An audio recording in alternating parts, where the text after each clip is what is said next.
क्या आप जानते हैं कि अभी ईरान में हालात कितने गंभीर हैं? क्या आप जानते हैं कि क्यों पूरी दुनिया इस पर नजर बनाए हुए है? आज हम आपको ईरान में चल रहे विरोध प्रदर्शन, सरकार की प्रतिक्रिया और अमेरिका की चेतावनी के बारे में आसान तरीके से बताएंगे। नमस्कार, मेरा नाम है लक्ष्मी।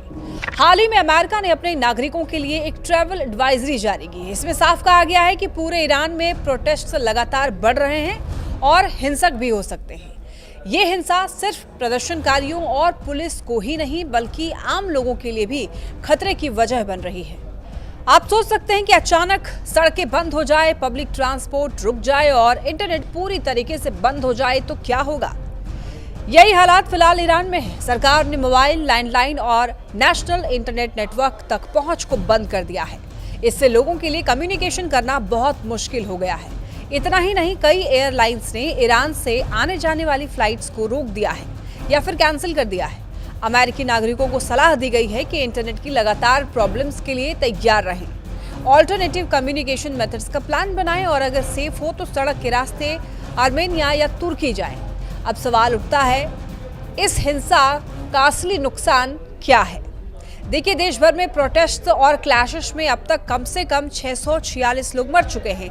ये नंबर अमेरिका स्थित एक ह्यूमन राइट्स न्यूज एजेंसी ने बताया है, जो सालों से ईरान के प्रोटेस्ट्स पर सही जानकारी देते आई है। लेकिन ईरान में कम्युनिकेशन बंद होने की वजह से इन आंकड़ों को इंडिपेंडेंट तरीके से कंफर्म करना मुश्किल है। ईरानी सरकार ने अब तक किसी की भी मौत का ऑफिशियल नंबर नहीं बताया है। तो क्या ईरान सरकार शांतिपूर्ण सॉल्यूशन चाहती है या नहीं? क्योंकि ईरान के विदेश मंत्री सैयद अब्बास अरागची ने हाल ही में ये कहा कि ईरान न केवल अमेरिका के साथ बातचीत के लिए तैयार है बल्कि युद्ध के लिए भी रेडी है। उन्होंने अमेरिका और इजराइल पर आरोप लगाया कि हाल की डिस्टर्बेंसेस में उनका डायरेक्ट रोल है। उनका कहना था कि पुलिस स्टेशंस पर अटैक्स और पब्लिक बिल्डिंग्स को जलाना, ये सब अमेरिका और इजराइल के सपोर्टेड ग्रुप्स ने किया।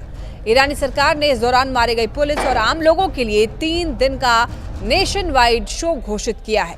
रिपोर्ट के अनुसार पिछले 2 हफ्तों में कम से कम 111 सिक्योरिटी पर्सनल मारे गए, जबकि प्रोटेस्टर्स के हताहतों के ऑफिशियल नंबर्स अभी तक नहीं आए हैं। अब देखिए, इस वक्त जो हालात ईरान में हैं, उस स्थिति में आम लोग कैसे रह रहे हैं? हम और आप ऐसा सोच रहे हैं, आपके मन भी कई बार ऐसे ख्याल ज़रूर आते होंगे। रिपोर्ट के अनुसार देखिए, ज़्यादातर ईरानी लोगों के पास इंटरनेट नहीं है। हालांकि डोमेस्टिक फ़ोन सर्विसेज पिछले 24 घंटे में काम कर रही है, फिर भी कम्युनिकेशन की ये प्रॉब्लम उनके लिए बड़ी चुनौती बन गई है। तो इस पूरी सिचुएशन से हमें क्या सीख मिलती है? देखिए, ये तो साफ है कि प्रोटेस्ट से सरकार की स्ट्रिक्ट एक्शन और इंटरनेशनल प्रेशर में आम लोग सबसे ज़्यादा प्रभावित होते हैं। और आपको बता दें कि इंटरनेट बंद होना, फ्लाइट्स कैंसिल हो जाना, ये दिखाता है कि पॉलिटिकल क्राइसिस का असर सिर्फ नेताओं पर ही नहीं बल्कि हर इंसान पर पड़ता है।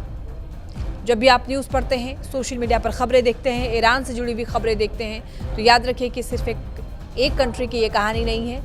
ये हमें ये भी दिखाती है कि क्राइसिस के समय सेफ रहना, अलर्ट रहना और सही इन्फॉर्मेशन तक पहुँचना कितना इम्पॉर्टेंट है। तो अब देखना होगा कि इंटरनेशनल कम्युनिटी, लोकल सिटीजन्स और गवर्नमेंट मिलकर इस क्राइसिस से कैसे बाहर निकलते हैं।